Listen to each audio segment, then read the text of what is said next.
In this section, we'll look at the beginning of graphing. When we have more than one variable, we graph on a pair of number lines that cross each other, and we call this the coordinate plane. We mark the spots with a point, and the point is an X and a Y.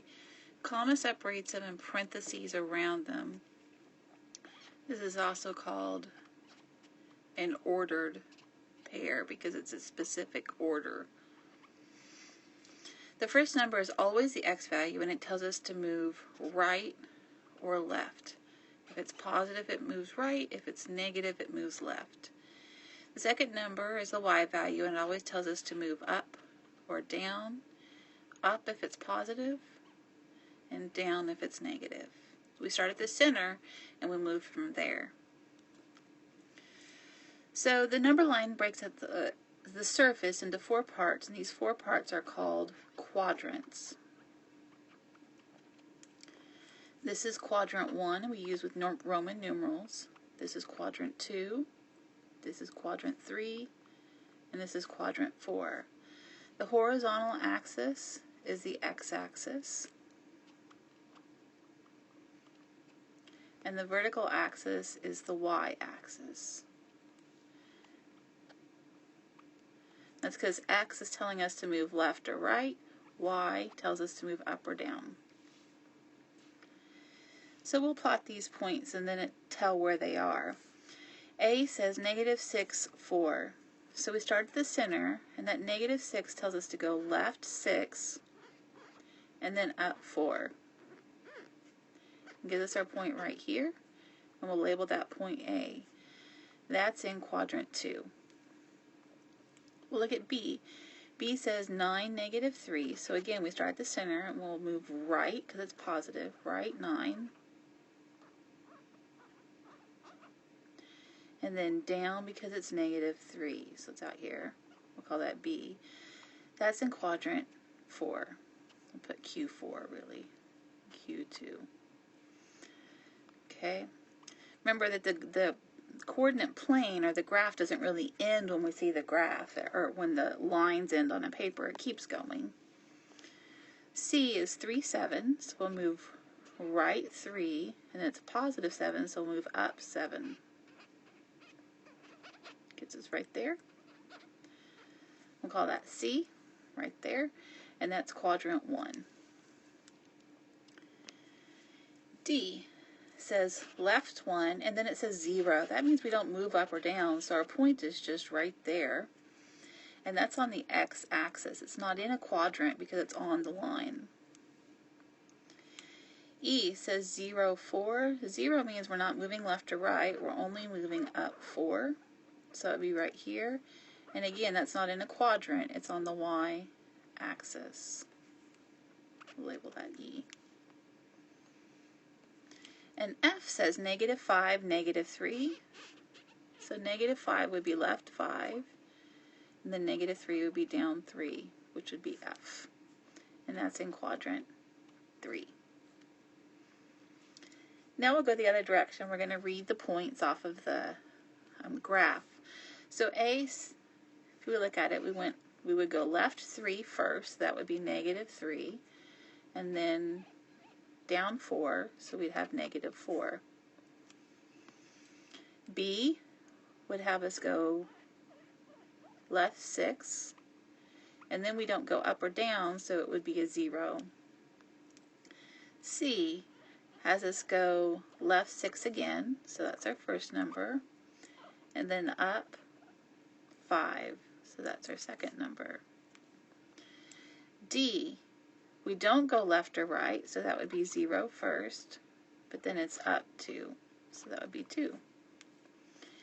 E, we go right 6, and then up 3.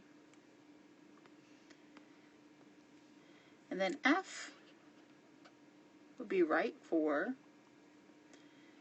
and then down 2, so -2. Again, always parentheses around it, commas in between. So in these problems, we want to see if these points would be on the equation of this line. So the way we do that is we write the equation, but we put parentheses where there's an x and where there's a y. This tells us the first number, remember, is x. We're going to put that in place of x.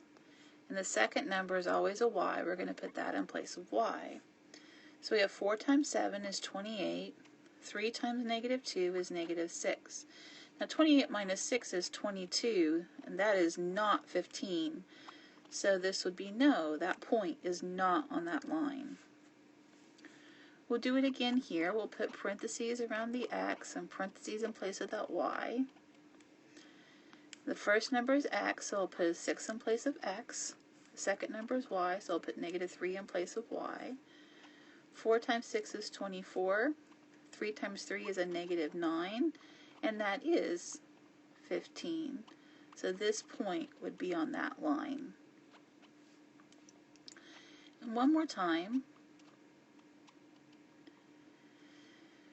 we'll put 3 in place of x because it comes first, and 1 in place of y because that's always second. So we'd have 12 plus 3, and that is 15. So this is also a yes. So this point is also on that line. In this problem, they want us to find the point that would be on this line, but they tell us why x is 1. So we'll put 1 in place of x, and then we'll find the y that goes with it. So we get y is 8. So the point would be x is 1, y is 8, 1, 8. Alright, so let's look at this. Now we're going to graph this line. So we're going to start by using an x equals negative 2. So I'm going to write my equation, negative 3, parenthesis, plus 1. I'm going to put this negative 2 in place of there.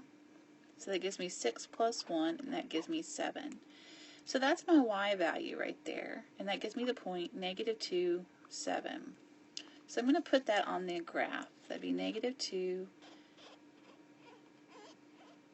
and I get this 7 here. So that's my first point. Okay, so now we're going to repeat it with our second one. Our second one is this negative 1. So we'll write negative 3, parenthesis, plus 1. We'll put that negative 1 inside in place of that x. That gives us negative 3 times negative 1 is 3. Plus 1 is 4. So my y value is 4 here. So my next point then would be negative 1, 4. So negative 1, 4. Okay, we've got one more to do. Next we're going to use this positive 1. So we'd write negative 3, parenthesis, plus 1. So I'm going to put a positive 1 inside there in place of x. Negative 3 times 1 is negative 3. We're adding 1 to that, and that gives us a negative 2. So negative 2 is my y value. So I get 1, negative 2. So it'll be 1, negative 2 is my point right there. Now the idea is that this is in a line, a straight line. So these dots that we put, these 3 dots, should all line up. If we just draw a line straight through them, that is the graph for this equation.